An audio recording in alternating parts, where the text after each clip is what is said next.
Соединенные Штаты начали тестировать вакцину от свиного гриппа на детях и взрослых. Министерство здравоохранения и социальных служб США надеется провакцинировать как минимум 160 миллионов людей к декабрю. Более подробно об этом наш корреспондент Прия Сридха из телестудии в Вашингтоне. Здравствуй, Прия. Так каковы надежды на эту вакцину?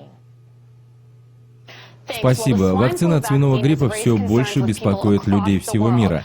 Недавний опрос показал, каждая третья британская медсестра сказала, что она не будет принимать вакцину от свиного гриппа, потому что ее беспокоят возможные побочные эффекты.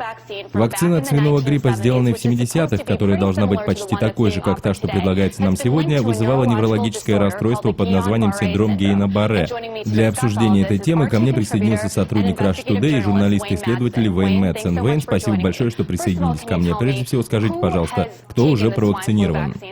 И что вы об этом слышали? Видимо, группа тестирования уже приняла вакцину.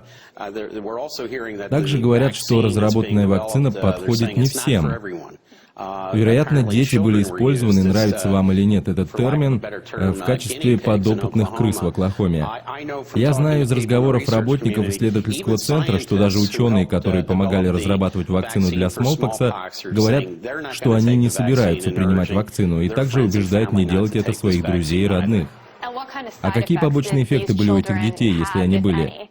В составе вакцины есть компонент под названием тамеросол. Половина его состоит из ртути.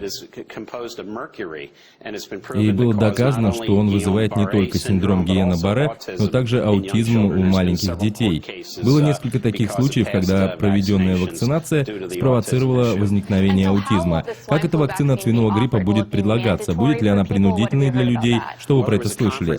На прошлой неделе состоялась конференция здесь, в Вашингтоне, где было представлено два мнения.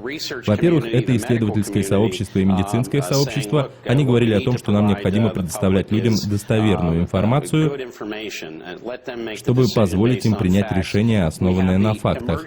Во-вторых, это Федеральное агентство по чрезвычайным ситуациям и по национальной безопасности. Они говорили о принудительной вакцинации, принудительных карантинах. В основном политики ведут это дело вместо людей из медицинского сообщества, которые знают намного больше о влиянии этого препарата.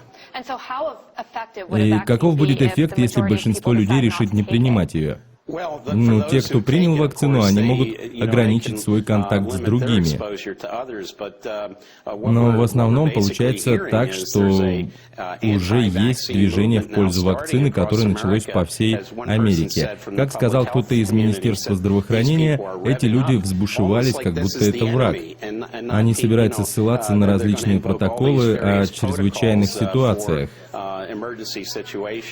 чтобы надавить на тех людей, которые не хотят принимать вакцину, и чтобы заставить детей проходить вакцинацию. Все это, вероятно, вызовет определенные проблемы среди общественности здесь, в США.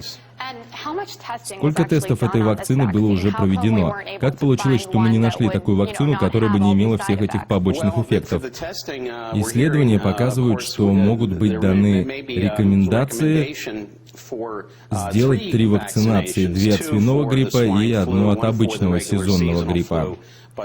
Но мы все знаем о побочных эффектах в 1975 и 1976 годах. К тому же, даже те люди, которые работают в медицине, эту вакцину считают небезопасной.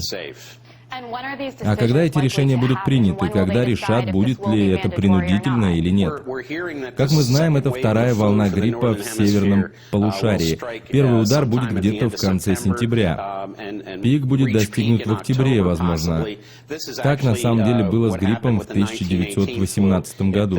Первый случай в сентябре, пик в октябре, угасание в ноябре. Поэтому мы, вероятно, увидим эффект от вакцинации в следующем месяце. Таким образом, мы подходим к критической точке, когда увидим результат вакцинации от свиного гриппа. Мы будем стараться держать вас в курсе всех новых подробностей.